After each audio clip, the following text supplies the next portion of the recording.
ओम शांति। आज हमने एक टॉपिक रखा है, अपनी सब चिंताएं प्रभु अर्पण कर दें। जैसे अभी चिंताओं का ही दौर चल रहा है, किसी को भोजन नहीं मिल रहा, किसी को रहने का स्थान नहीं मिल रहा, कोई परिवार से बिछड़ा हुआ है, कोई दूर बैठा है तो मिल नहीं पा रहा। तो उसके बीच में हमारे पास बहुत सारी अनेक चिंताएं हैं।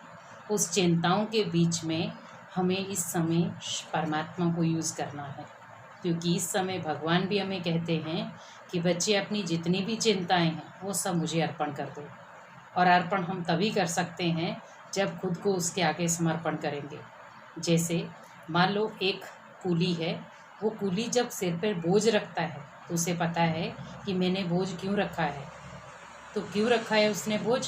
क्योंकि उसे बोझ जब वो दूसरी जगह पर उसको खाली करेगा तो उसको धन मिलेगा। लेकिन हमारे पास जो बोझ है उससे हमें कुछ नहीं मिलने वाला, उससे सिवाय बीमारियां, दुख, कलेश, चिंताएं ही बढ़ेंगी। तो इसीलिए हमें जितनी भी चिंताएं हैं, मीन्स हमें भोजन नहीं मिल रहा, पहली चिंता भोजन नहीं मिल रहा। आप किसी और से बातें ना करें, भगवान से बातें करें कि परमात्मा मैं आपका बच्चा हूँ, मुझे इस समय अभी भी भोजन क्यों नहीं मिल रहा, क्या कमी है। तो आप थोड़ा समय अपने आप से बातें करें, मैंने भी कभी किसी का भोजन छीना होगा, मैंने कभी किसी को दुख दिया होगा।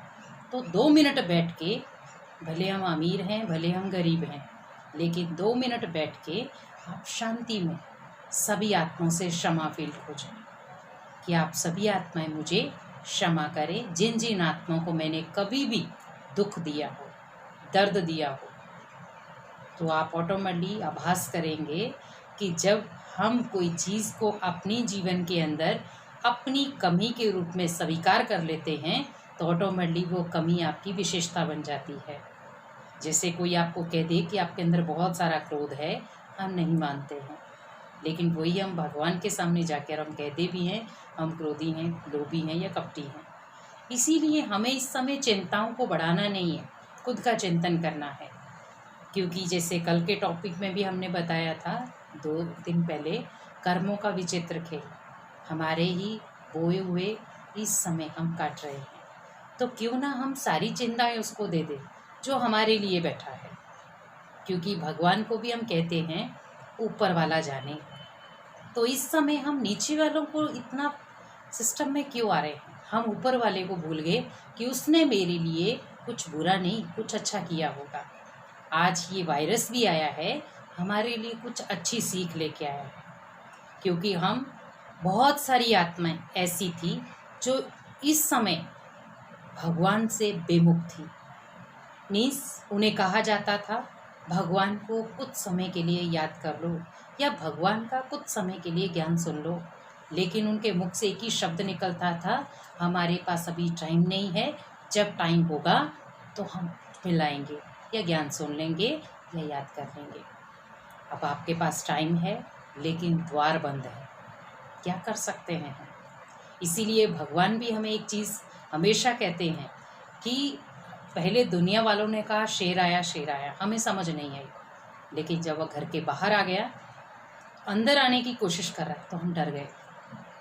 तो इसीलिए हमें अंदर खुद के अंदर निश्चय चाहिए। अगर चिंताओं का सारा दिन हम बार बार विवरण करते रहेंगे, चिंताएं बढ़ेंगी और चिंताएं ही चिता का कारण बन जाती हैं। आज कई चिंताओं के कारण ही अपने जीवन को ख़त्म कर रहे हैं। तो जीवन को ख़त्म नहीं करना है, जीवन को खुशी से जीना है, क्योंकि जीवन खुशियों की सौगात है।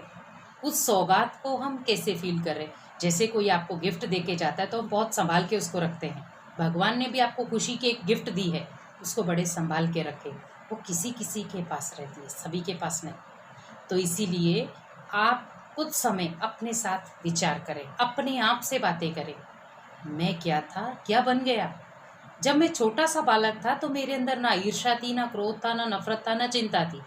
लेकिन जैसे मैं बड़ा बनता गया, परिवार की वृद्धि होती गई, मेरी चिंताएं क्यों बढ़ गई।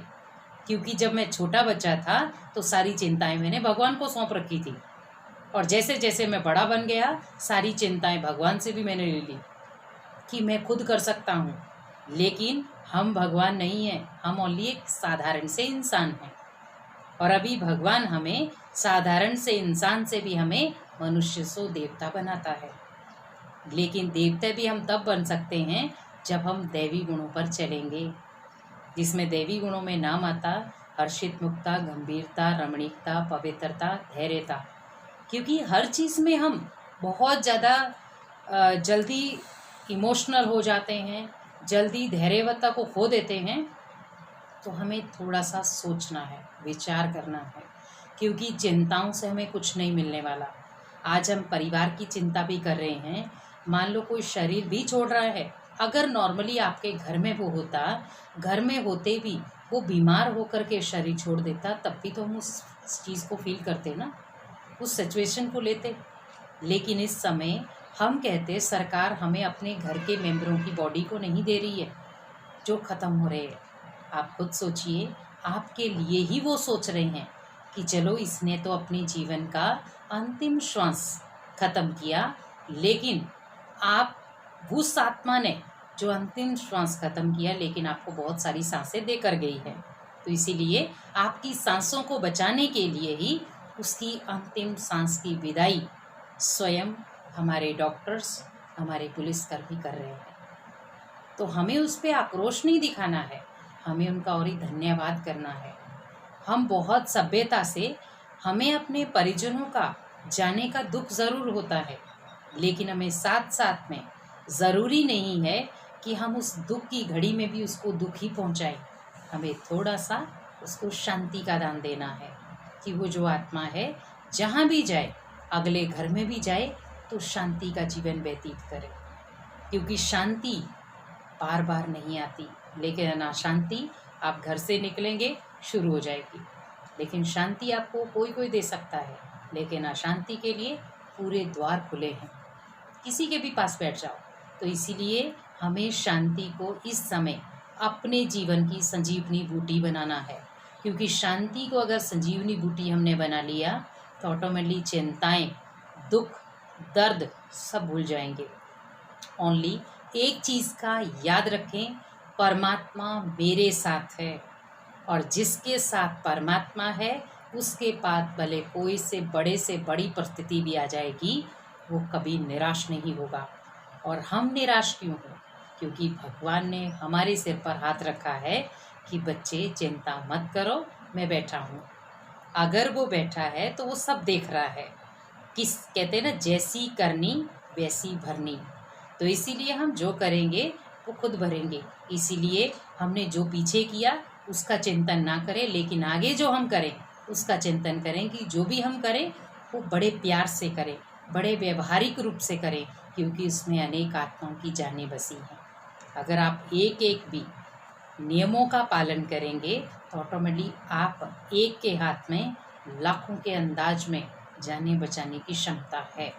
जैसे मान लो एक कोरोना वायरस का कोई मरीज है, हॉस्पिटल से भाग जाता है, सरकार को कितनी मुश्किलें सहन करनी पड़ती है, भाग दौड़ करके उसको पकड़ना पड़ता है। वो एक अनेकों को संक्रमित कर सकता है, तो चिंताएं बढ़ गई। अब अगर एक आराम से हॉस्पिटल में बैठ के बिल्कुल स्वस्थ होके बाहर निकलता है तो चिंताओं से मुक्त है। तो हम चिंताओं को भी बढ़ाएं नहीं, चिंताओं को घटाएं। ओम शांति।